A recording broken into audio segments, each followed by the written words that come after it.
اعوذ باللہ من الشیطان الرجیم، بسم اللہ الرحمن الرحیم۔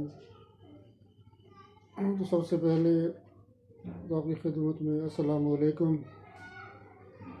تو آج ہم جس اہم موقع پر آپ سے مخاطب ہیں، تو یہ اہم موقع اس لحاظ سے بہت زیادہ اہمیت کا حامل ہے کہ آج 21 اپریل سن 2021 کو ہمارے اقبال سیشن کے دورانیہ کے 2 سال مکمل ہو چکے ہیں۔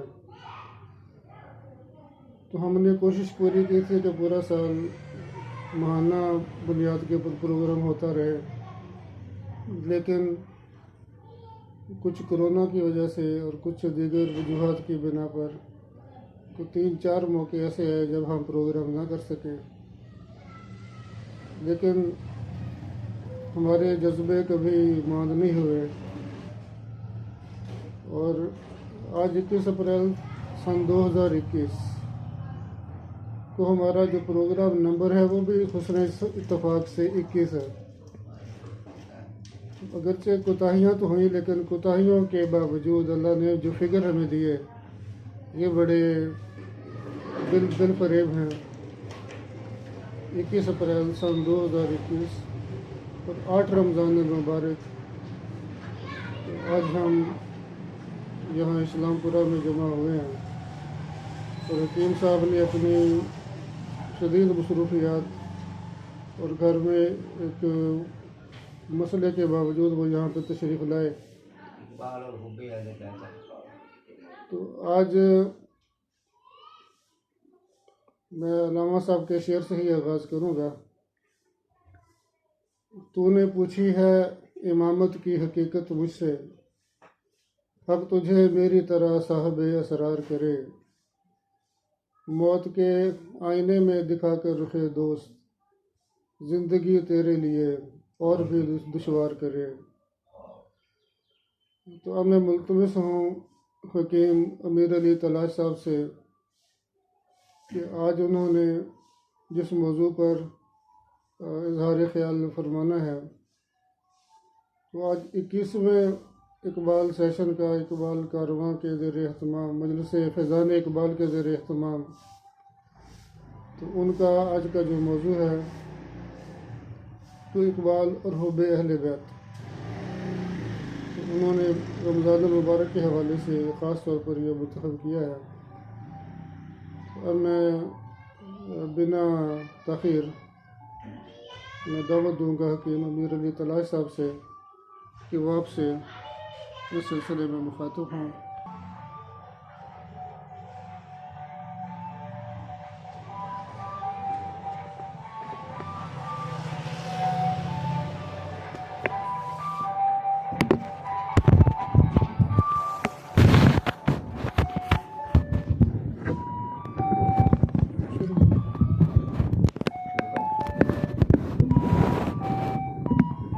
بسم اللہ الرحمن الرحیم۔ میری طرف سے تمام سننے والے دوستوں، جیسا کہ ہماری انجمن فیضان اقبال کے سرپرست اعلیٰ جناب پروفیسر راشد محمود صاحب فرما رہے تھے کہ آج کا ہمارا موضوع اس مقدس رمضان المبارک کے حوالہ سے اقبال اور حب اہل بیت الاطہار ہے۔ لیکن مقالہ شروع کرنے سے پہلے حسب معمول بارگاہ رسالت مآب صلی اللہ علیہ وسلم میں حاضری لگواتے ہیں۔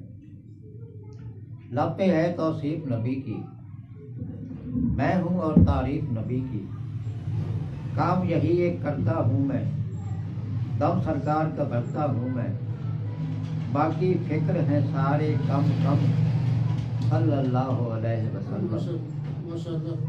سب سے بہتر نبی ہمارے، اللہ کے محبوب پیارے، بات چھڑی ہر آن نبی کی، اللہ اللہ شان نبی کی، رہبر برحق سرور عالم، صلی اللہ علیہ وسلم۔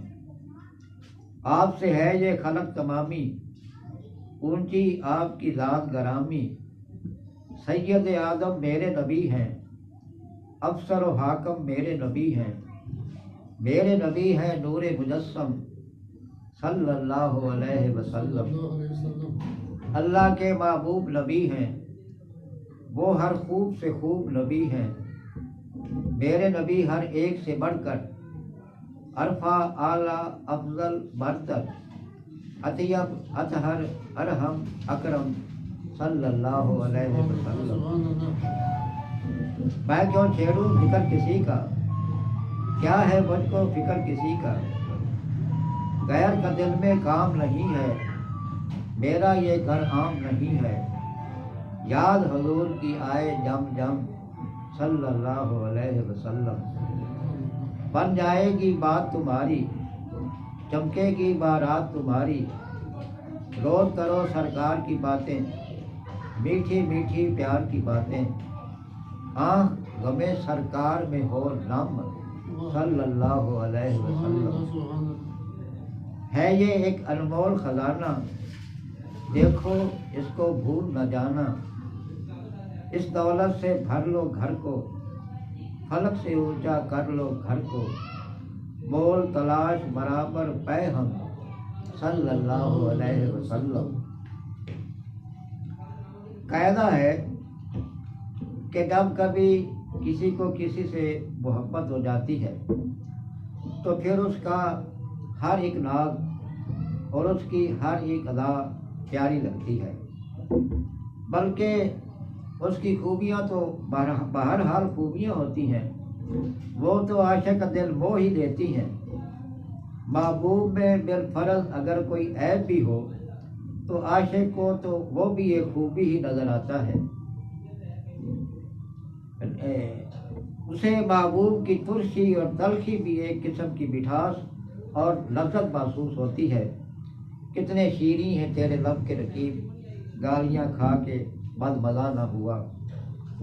عربی کی ایک مشہور مثل ہے کہ ضرب الحبیب لبیب، یعنی محبوب کی مار بھی میٹھی ہوتی ہے۔ عاشق محبوب کے حسن و جمال اور اس کے ناز و انداز پہ تو فدا ہوتا ہی ہے، اسے محبوب کے شہر سے پیار ہو جاتا ہے۔ خاک طیبہ ازد و عالم خوش ترس، اے خنک شہرے کے درو دل برس۔ اور عاشق کی یہ بڑی دل میں امید ہوتی ہے، آرزو ہوتی ہے کہ محبوب کے کوچے میں رہوں اور اسے ہر وقت دیکھتا رہوں۔ تو جیسی شے کو دیکھتے رہتے ہیں رات دن، تیری گلی کے لوگ بڑے خوش نصیب ہیں۔ اور میرا اپنا ایک شعر ہے، آتے جاتے وہ رہا کرتے نظر کے سامنے، کاش ہوتا گھر ہمارا ان کے گھر کے سامنے۔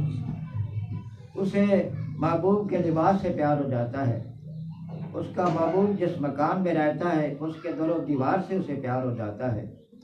عاشق کو محبوب کے رشتہ داروں اور اس سے تعلق رکھنے والوں سے پیار ہو جاتا ہے، اسے محبوب کے دیش کے جانور پیارے لگتے ہیں، درخت پیارے لگتے ہیں، اسے اپنے محبوب سے نسبت رکھنے والی ہر شے پیاری لگتی ہے۔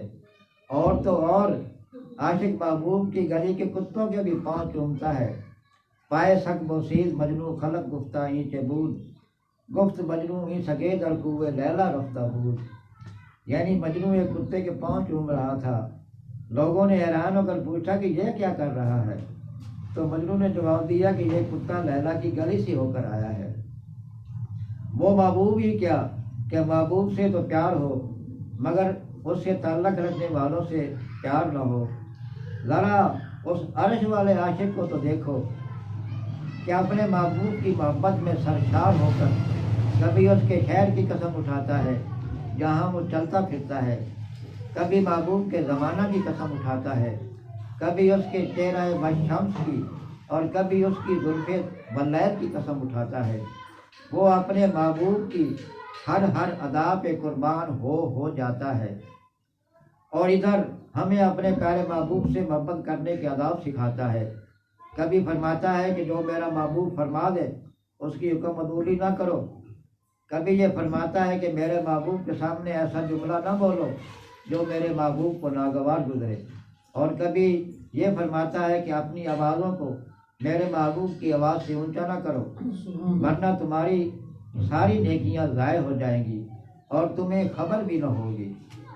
جب ایک فانی اور عیب دار محبوب کی محبت عاشق کی نظر میں اسے خوب سے خوب تر بنا دیتی ہے اور دوسرے حسینوں سے اسے ممتاز کر دیتی ہے، تو پھر رب کا محبوب تو ہے ہی ایسا خوبرو نازنی جو ہر عیب سے پاک اور ہر نقص سے دور ہے۔ اس نے یوسف دم عیسیٰ ید بیضا داری آنچے خوبہ ہمہ دارن تو تنہا داری، اور یہی پھول خار سے دور ہے، یہی شمع ہے کہ دھواں نہیں۔ سبحان اللہ۔ اس محبوب کی ذات ہر ایک سے بڑھ کے محبت کرنے کا تقاضا کر رہی ہے۔ جناب نے خود ارشاد فرمایا ہے کہ تم میں سے کوئی بھی اس وقت تک ایمان والا نہیں ہو سکتا جب تک میں اسے اس کے ماں باپ، اولاد اور تمام لوگوں سے زیادہ محبوب نہ ہو جاؤں۔ لہذا جہاں اس حسینوں کے حسین اور ماں جبینوں کے ماں جبین سے شدید محبت کے ساتھ ساتھ اس سے نسبت رکھنے والی ہر چیز سے بھی محبت ضروری ہے، وہاں اس محبوب کی محبت کے بعد سب سے زیادہ محبت ان پاک باز ہستیوں سے ہونی چاہیے جو آپ کے اہل بیت ہیں، اور ان کی محبت بھی عین تاجدار مدینہ صلی اللہ علیہ وسلم کی محبت ہے۔ حضور پاک صلی اللہ علیہ وسلم نے حجۃ الوداع سے واپسی کے وقت غدیر خم کے مقام پر تمام صحابہ کو جمع کر کے خطبہ دیتے ہوئے فرمایا تھا، حمد و ثنا کے بعد اے لوگو، میں بھی بشر ہوں، ممکن ہے کہ خدا کا فرشتہ جلد آ جائے اور مجھے قبول کرنا پڑے، یعنی موت۔ میں تمہارے درمیان دو بھاری چیزیں چھوڑتا ہوں، ایک خدا کی کتاب جس کے اندر ہدایت اور روشنی ہے، خدا کی کتاب کو مضبوطی سے پکڑو، اور دوسری چیز میرے اہل بیت ہیں، میں اپنے اہل بیت کے بارے میں تمہیں خدا کو یاد دلاتا ہوں۔ حکیم الامت علامہ اقبال نے اپنے کلام میں جہاں عشق رسول صلی اللہ علیہ وسلم پر زور دیا ہے، وہاں حب اہل بیت اطہار کو بھی جزو لا ینفک قرار دیا ہے۔ آپ کے کلام میں حضرت صلی اللہ علیہ وسلم کے ساتھ ساتھ اہل بیت کی مدح میں گور ہائے آبدار جا بجا بکھرے پڑے ہیں۔ اقبال نے حضور صلی اللہ علیہ وسلم سے اہل بیت کو علیحدہ نہیں کیا، کیونکہ اہل بیت کی مرتبت در حقیقت حضور پاک کی بدعت ہی ہے۔ اقبال کو اہل بیت سے بے پناہ عقیدت تھی، دل میں ہے مجھ بے عمل کے داغے عشق اہل بیت، ڈھونڈتا پھرتا ہے ذل دامن حیدر مجھے۔ ہماری اماں ام سلمہ سے مروی ہے کہ ایک مرتبہ حضور پاک صلی اللہ علیہ وسلم میرے ہاں تشریف لائے اور فرمایا کہ کسی کو اندر نہ آنے دینا۔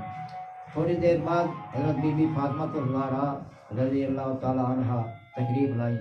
اب بھلا بیٹی کو باپ سے کون روکے، وہ چلی گئیں۔ پھر حضرت امام حسن آئے اور نواسے کو لانے سے کون روکے، وہ بھی چلے گئے۔ پھر امام حسین پاک تشریف لائے، وہ بھی چلے گئے، اور پھر حضرت مولا علی تشریف لائے تو میں ان کو بھی نہ روک سکی۔ آپ کے پاس ایک چادر تھی، آپ نے ان سب کو چادر سے لے لیا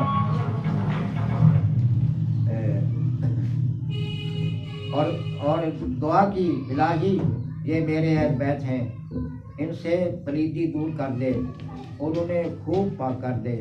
بس اس وقت ایت تطہیر اتری، انما یرید اللہ لیذہب عنکم الرجس اہل البیت ویطہرکم تطہیرا۔ حضرت ام سلمہ فرماتی ہیں، اس پہ میں نے کہا یا رسول اللہ صلی اللہ علیہ وسلم میں بھی، لیکن خدا جانتا ہے کہ آپ اس پہ خوش نہ ہوئے، اور فرمایا کہ تو خیر کی طرف ہے۔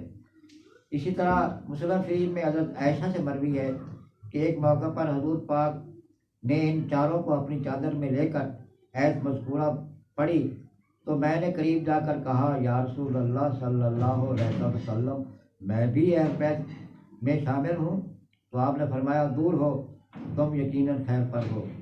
اسی طرح ایت مباہدہ سے بھی یہی حقیقت بیان ہوتی ہے کہ اہل بیت کا لفظ حضرت محمد مصطفیٰ صلی اللہ علیہ وسلم، حضرت علی رضی اللہ تعالیٰ عنہ، حضرت فاطمہ رضی اللہ تعالیٰ عنہ، حضرت حسن اور حضرت حسین رضی اللہ علیہم ہی کے لیے ہی استعمال ہوا ہے۔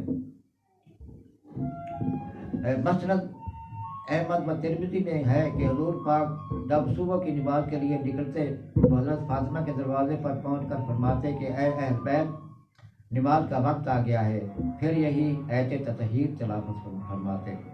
حضرت علی، حضرت فاطمہ، حضرت امام حسن اور حضرت امام حسین کو سرکار اپنے اہل بیت قرار دینا کوئی بہت بڑا راز ہے۔ ان کے علاوہ اور کسی کو بھی سرکار نے اہل بیت شامل نہیں کیا۔